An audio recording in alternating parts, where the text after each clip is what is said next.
সাংবাদিক দিলৱাৰ হুছেইনক আটক কৰিছে, বিধিগত ব্যৱস্থা গ্ৰহণ কৰা কৰিছে। এপেক্স বেংকত ভয়ানক দুৰ্নীতি সংঘটিত হৈ আছে, এই কথা আমি সকলোৱে জানো। যে এপেক্স বেংকৰ কেলেংকাৰীক লৈ আচলতে যদিও অসম চৰকাৰে এপেক্স বেংকৰ কেলেংকাৰীটো লুকুৱাবৰ কাৰণে যত্ন কৰি আছে, কিন্তু সকলো মানুহে সচেতন খবৰ ৰখা সকলো মানুহে জানে যে এপেক্স বেংকত এক ভয়াৱহ দুৰ্নীতি চলি আছে। কিছুদিনৰ পূৰ্বে এইটো প্ৰকাশ হৈছিলে যে এপেক্স বেংকৰ চেয়াৰমেন বিধায়ক বিশ্বজিৎ ফুকনৰ নেতৃত্বত কিছুদিনৰ পূৰ্বে বাতৰিত প্ৰকাশ পাইছিলে যে ব্যাপক কেলেংকাৰী সংঘটিত হৈ আছে।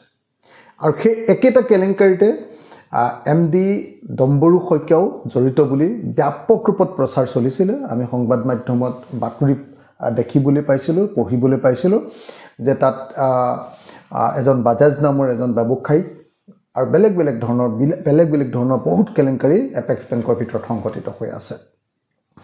এপেক্স বেংকৰ কেলেংকাৰীৰ বিৰুদ্ধে আজি যি প্ৰতিবাদ হৈছিলে, সেই প্ৰতিবাদৰ বাতৰি সংগ্ৰহ কৰিবলৈ যাওঁতে দিলৱাৰ হুছেইন মজুমদাৰ নামৰ সাংবাদিকজনক যি ধৰণে গ্ৰেপ্তাৰ কৰা হৈছে বা আটক কৰা হৈছে, আমি তাৰ নিন্দা কৰিছোঁ। মই অসমৰ মুখ্যমন্ত্ৰী তথা গৃহমন্ত্ৰীক দাবী জনাইছোঁ যে তাৎক্ষণিকভাৱে দিলৱাৰ হুছেইন মজুমদাৰক এৰি দিয়াৰ ব্যৱস্থা গ্ৰহণ কৰিব লাগে। এজন সাংবাদিকে যদি এটা বেংকত বাতৰি কৰিবলৈ যোৱাৰ কাৰণে যদি তেওঁক গ্ৰেপ্তাৰ কৰে, তেতিয়াহ'লে বুজিবলৈ বাকী নাথাকিব যে এই দেশখনত, এই ৰাজ্যখনত আচলতে গণতন্ত্ৰ নাই।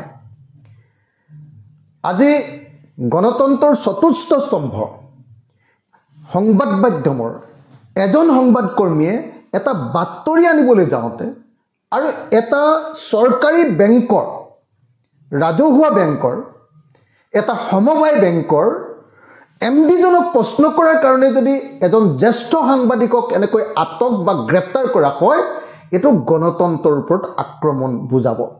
সেইকাৰণে এই মুহূৰ্তত মই অসমৰ মুখ্যমন্ত্ৰী ডাঙৰীয়াক তথা গৃহমন্ত্ৰী ডাঙৰীয়াক আৰু DGPক দাবী উত্থাপন কৰিছোঁ যে তাৎক্ষণিকভাৱে দিলৱাৰ হুছেইন মজুমদাৰ ডাঙৰীয়াক মুকলি কৰি দিব লাগে আৰু এই কাম কৰাৰ কাৰণে অসমৰ DGP আৰু অসমৰ গৃহমন্ত্ৰী হিমন্ত বিশ্ব শৰ্মাই ক্ষমা বিচাৰিব লাগে।